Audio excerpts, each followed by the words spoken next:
I've got a friend named Sarah Hout, who lives very close by me. She's autistic, just like me, and we're both interested in the same things, animation and puppetry, especially when puppetry is sort of making a little comeback on television, even in commercials, such as the Tree Broker commercials, with the green puppet and stuff, Len Tree or something like that. We also have a knack for family-friendly storytelling and what I would like to call a clean sense of humor. Both of us are Pixar fans and have seen every Pixar film in the theater, from Toy Story in 1995 to Monsters University in this year of 2013.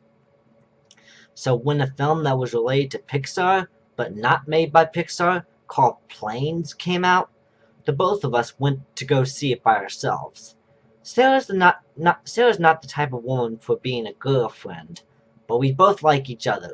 I'm not the type of man for being a boyfriend either.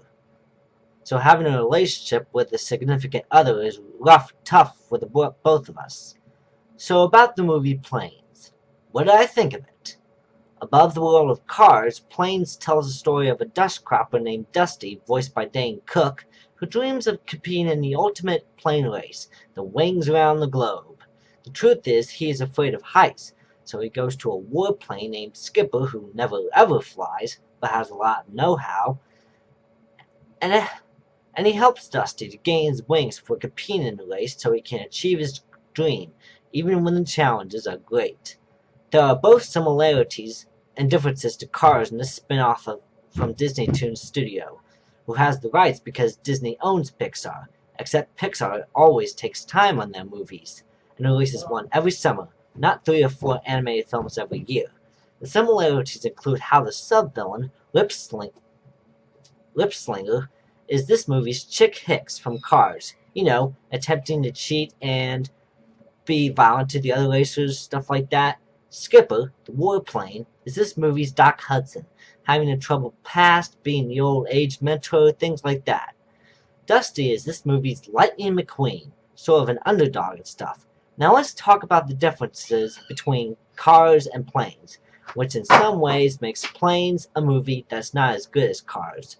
For example, Cars is the story of a very popular rookie named Lightning McQueen who gets stranded in a small town and with the help of the townsfolk, including Doc, learns to understand how a humble heart affects everyone around him and how there are much more interesting and beautiful things in life than just splashy fame. This affects his character so much that when he sees the king crash, instead of winning the race, he goes over to help him finish it, and this lets the audience know that his character as a celebrity has improved for the better.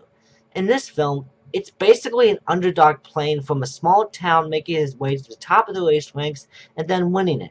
So the only thing that this character learns is that you can be more than what you're built for, like following your dreams. People tell you that even as a kid, yet there are more important things to learn about before you step into that big, wide world of adulthood. The very powerful lesson given in Cars compared to Planes was what helped make Cars a better film, even if it's not one of Pixar's best.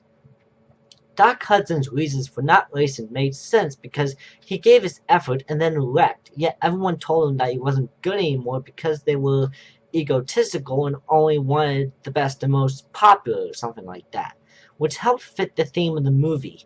Skipper's reason for not flying is rather stupid.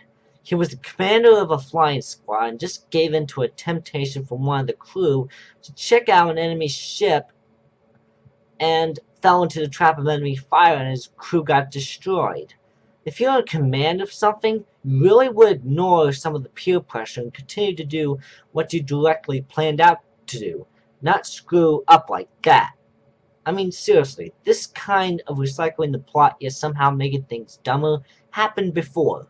Rankin Bass Productions, better known for the stop-motion Christmas specials, recycled the plot of Santa Claus is Coming to Town for The Easter Bunny is Coming to Town, changed a few things up, and somehow made the Easter Bunny story less engaging than Santa Claus's story.